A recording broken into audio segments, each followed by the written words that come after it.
বন্ধুরা, রান্নার কাছে চলে এসেছি, কিন্তু রান্না করছি আজকে দেখুন সেই ইটের চুলায়। গ্যাস পুড়িয়ে গেছে, গ্যাস আনা হয়নি, এই জন্য কিন্তু আমি বাইরে, আর আমার চুলাও কিন্তু করা নেই। আমি একটু রেডিমেডভাবে ইটের চুলা পেতে রান্না করে নিচ্ছি। তো এখন রান্না করবো, যেহেতু আজকে রবিবার, আমরা নিরামিষ খাই, এই জন্য রান্না করবো। দেখুন এই যেখানে নিয়েছি আলু রসা করব, তার জন্য মশলা নিয়েছি। এই যে এখানে আদা জিরা, আর নিয়েছি লঙ্কার গুঁড়ো আর হলুদ, এটা জল দিয়ে রেখেছি, গুলে একটা পেস্ট করে নেব। আর এদিকে আছে শাক ভাজি করব, তার জন্য নিয়েছি নারকেল আর কাঁচা লঙ্কা। তাই প্রথমে শাক রান্না করে নেব। তেল দিয়েছি কড়াইতে। আর এদিকে দেখুন মেটে হাঁড়িতে ভাত রান্না করেছি, নতুন হাঁড়ি। তেল তো গরম হয়ে গেছে, ফোড়নে দিয়ে দিয়েছি কিছু রাঁধুনি, হালকা একটু হলুদ দিয়ে দিলাম, নারকেল দিয়ে দিচ্ছি।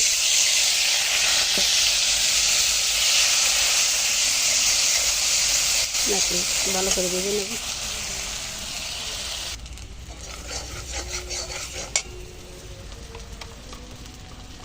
হালকা একটু ভেজে নিলাম নারকেল, এখন দিয়ে দিয়েছি কাঁচা লঙ্কা।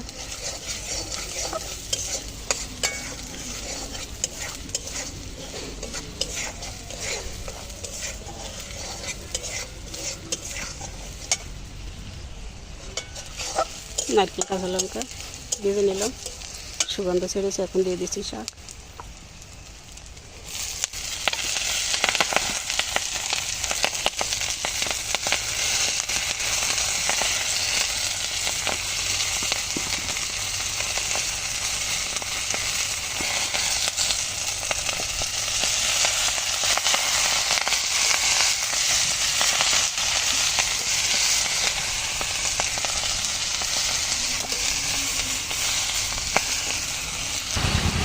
শাক ডেকে রেখেছিলাম, মিশে হয়ে গেছে কতটা।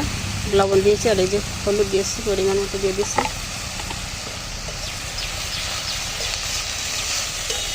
ভালো করে মিশিয়ে নিচ্ছি।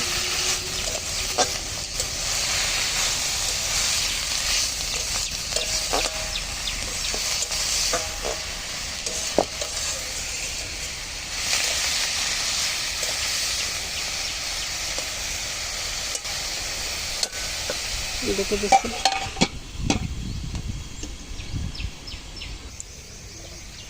ঢাকনা তুলে নিয়েছি। শাক কিন্তু সিদ্ধ হয়ে গেছে দেখুন। এখন একটু ভালো করে মিশিয়ে নেব। শাক কিন্তু রান্না হয়ে গেছে, আমি এখন তুলে নেব। শাক এই যে নামিয়ে নিয়েছি। আর এদিকে কড়াইতে ফিরে আমার তেল দিয়েছি, তেল কিন্তু গরম হয়ে গেছে। ফোড়নে দিয়ে দিচ্ছি শুকনো লঙ্কা, তেজপাতা। আলু রসাটা করে নেব। দিয়ে দিচ্ছি গোটা জিরা।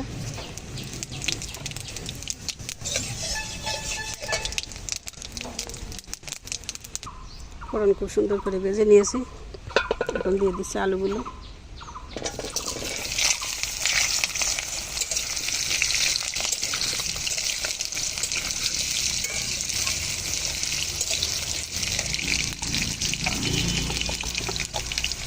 যেমন একটু হলুদ দিয়ে দিলাম, ভালো করে ভেজে নেব আলু।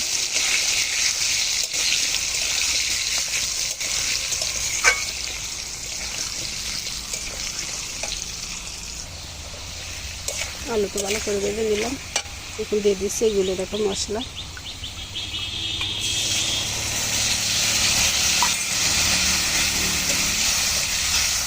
মশলা দিয়ে ভালো করে কষিয়ে নেব।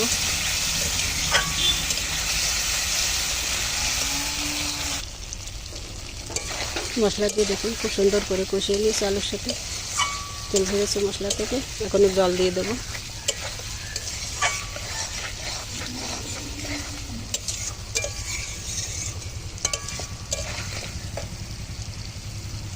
জল দিয়ে দিলাম।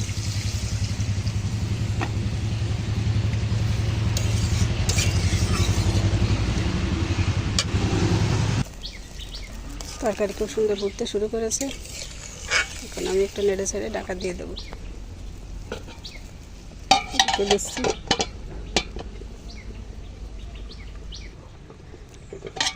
ঢাকনা তুলে নিলাম।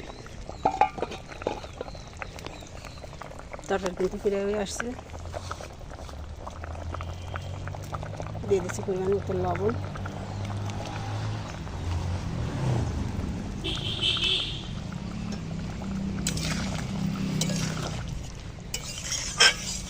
ভালো করে একটু মিশিয়ে নিলাম।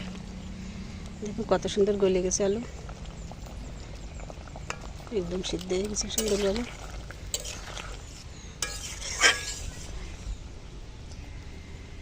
একটু ঢাকা দিয়ে দিচ্ছি, যেহেতু বাইরের রান্না ময়লা আসে।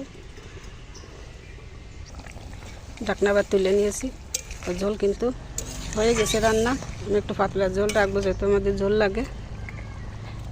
এখন দিয়ে দিচ্ছি সবশেষে ভাজা গরম মশলা গুঁড়ো,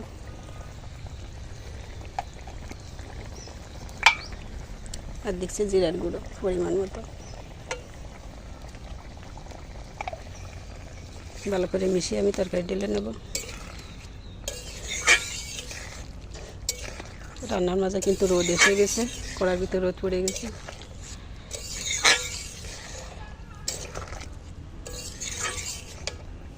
নামিয়ে নিয়েছি এখন। তো রান্না তো হয়ে গেল, তরকারি নামিয়ে নিয়েছি।